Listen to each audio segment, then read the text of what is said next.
जय हिंद। नमस्कार साथियों, लेकर आ चुका हूँ एक और बेहतरीन सा वीडियो आपके लिए। आज का वीडियो है कोहिनूर हीरे का इतिहास। हम आज समझने वाले हैं कोहिनूर हीरे का इतिहास। चलिए शुरू करते हैं। कोहिनूर हीरा मिला कहाँ से था? कोहिनूर हीरा जो वर्तमान में आंध्र प्रदेश राज्य है, आंध्र प्रदेश राज्य में एक गोलकुंडा की खान है जो कृष्णा नदी के पास में है। कृष्णा नदी के पास में है गोलकुंडा की खान, वहां पर यह हीरा मिला था। आंध्र प्रदेश, इसका पुराना नाम था श्याम मतंग। श्याम मंतक नाम था इसका। श्याम मंतक इसे क्यों बोलते थे? क्योंकि कहावतों में कहा जाता है कि श्याम को ये दहेज, श्री कृष्ण की शादी हुई थी तो उनको ये दहेज में मिला था। दहेज में मिला होने के कारण श्याम, श्री कृष्ण को कहते हैं श्याम कहते हैं। और मतंग का अर्थ होता है दहेज। दहेज में मिला होने के कारण इसे श्याम मतंग कहते हैं। श्याम मतंग, श्याम को दहेज में मिला था। अब देखते हैं, जब ये मिला था, ये पुराणों की बात है, कहावत, इससे इसका वैसे कोई लेना देना नहीं है, लोग कहते हैं।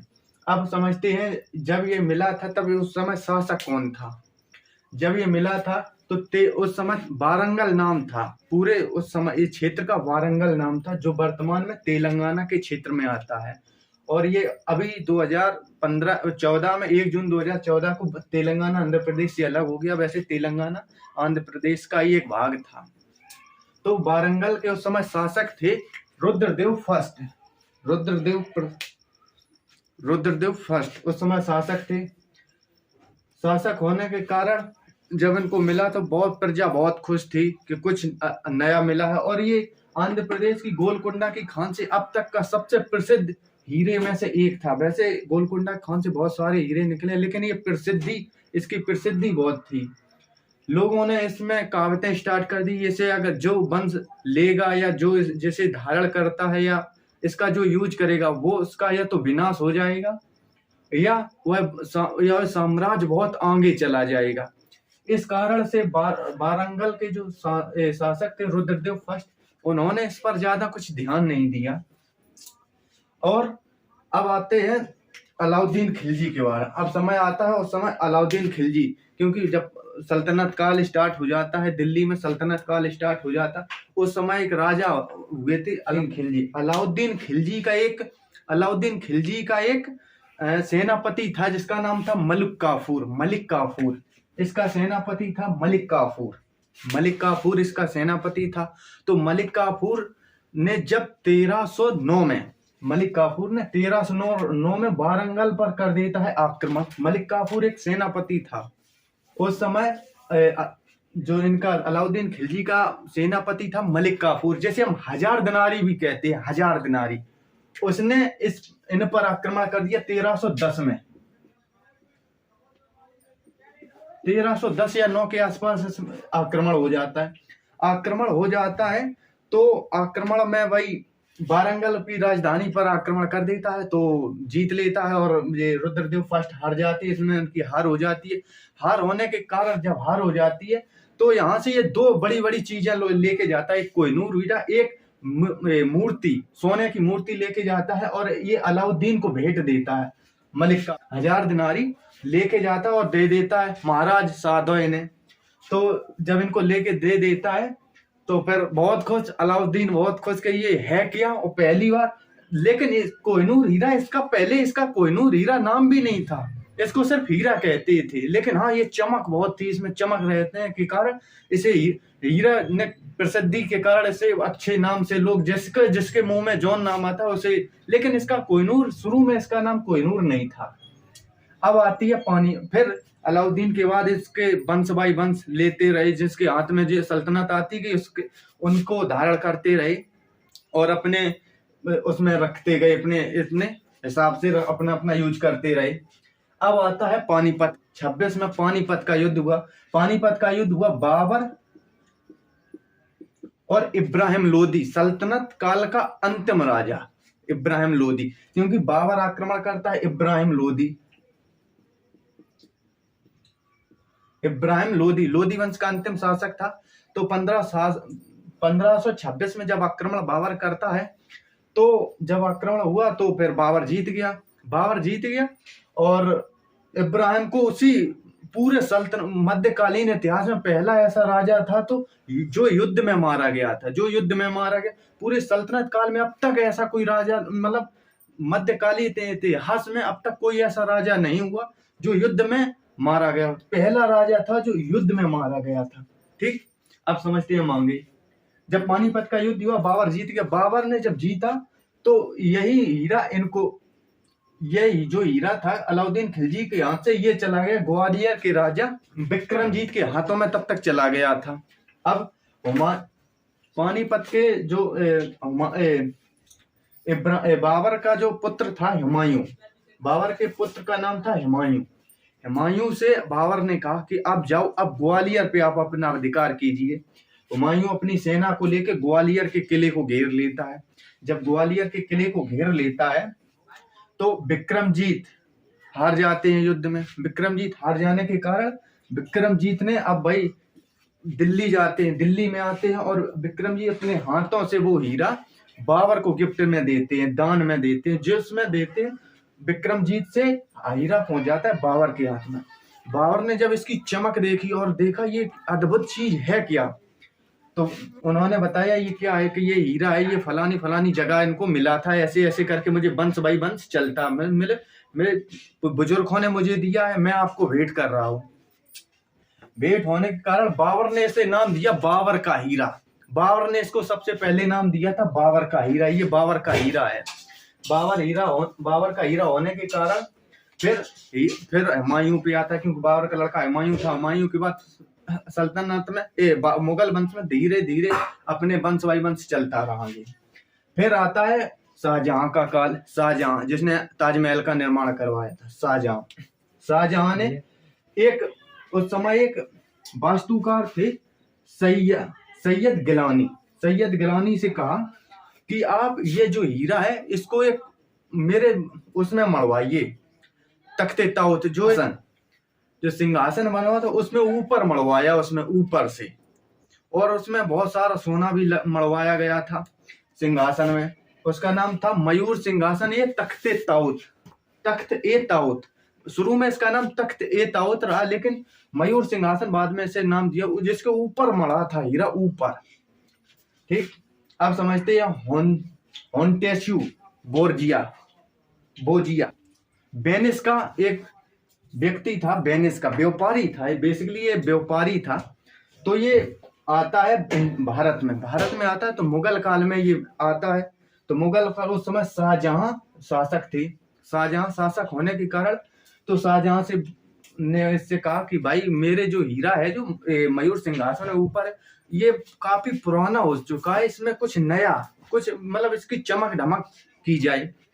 तो जो होन्टेसू ने अपनी ज्ञान और कला दिखाई और उसको 3 हिस्से में काट दिया। हीरे को 3 हिस्से में काटने के कारण इस पर 10,000 का कर्ज लग गया। 10,000 का इस पर कर्ज लग गया, मतलब इस पे पेनल्टी लगा दी और शाहजहां ने। और वही बात हो गई, खाया पिया कुछ नहीं, गिलास 10 आने का इसमें इतना रहा। अब देखते हैं हम आगे। तब तक नादिर शाह शासक बनता है। धीरे धीरे मुगल वंश में आगे आता है, नादिर शाह शासक बनता है। नादिर शाह नहीं, गलती, सॉरी, मोहम्मद जिसका नाम मोहम्मद शाह रंगीला था, शासक बनता है। ठीक, मोहम्मद शाह रंगीला इतना बेकार मान के चलिए था कि ये दिन भर नशे में रहने के कारण इसे प्रजा से, शासन से कुछ मतलब नहीं था। अपनी बोतल जिंदाबाद। और नादिर शाह ने क्या आक्रमण करता। नादिर साहब जो वर्तमान में देखते हो चांदनी चौक, लाल किले का आसपास का जो क्षेत्र था, जो चांदनी चौक और जो बाजार वहां लगते थे, वहां पे इतनी काट धाड़ की थी, इसकी हजारों में नहीं करोड़ों लाखों में गिनती हुई।